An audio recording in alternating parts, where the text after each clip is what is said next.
बिहार के एक छोटे से गांव में एक पुराना हवेली थी जो अब खंडहर में बदल चुकी थी। इस हवेली का नाम था काले दरवाजे की हवेली। कहा जाता था कि इस हवेली के अंदर एक कमरा था जिसका दरवाजा कभी भी नहीं खुलता था। इस दरवाजे के पीछे की सच्चाई जानने की कोशिश करने वाले सभी लोग या तो गायब हो जाते थे या फिर पागल हो जाते थे। विजय, जो कि एक युवा इतिहासकार था, इस हवेली के बारे में सुनकर बहुत उत्सुक हो गया। उसे ऐसी रहस्यमयी कहानियों की सच्चाई जानने का शौक था। उसने तय किया कि वह इस काले दरवाजे का रहस्य जानने के लिए हवेली में जाएगा। एक दिन जब सूरज जलने वाला था, विजय ने हवेली की ओर कदम बढ़ाया। हवेली के आसपास की जमीन सूनी और उजाड़ थी। हवेली की दीवारें जर्जर हो चुकी थी और चारों ओर घना सन्नाटा फैला हुआ था।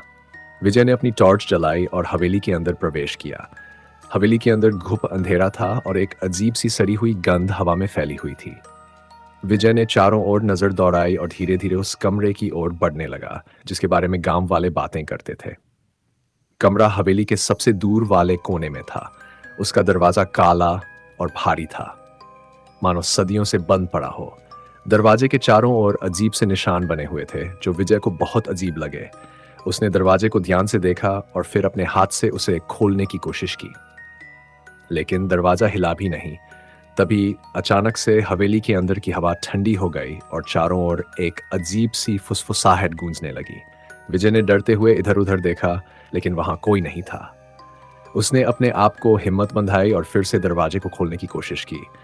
इस बार दरवाजा अचानक से खुद ब खुद खुल गया।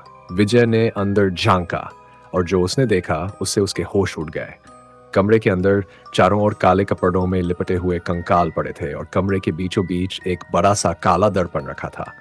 विजय ने अपनी टॉर्च उस दर्पण पर फेंकी और अचानक से दर्पण में एक भयानक चेहरा उभर आया।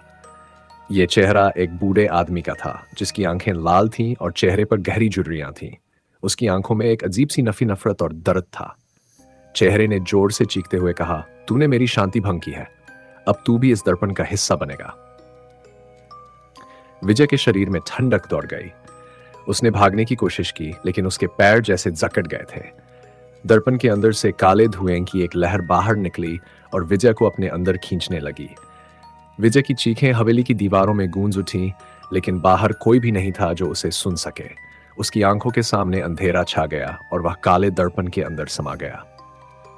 अगली सुबह जब गांव के लोग हवेली के पास से गुजर रहे थे तो उन्होंने देखा कि हवेली के काले दरवाजे पर खून के धब्बे थे। विजय का कोई नामो निशान नहीं था और हवेली के अंदर जाने की हिम्मत किसी में नहीं थी।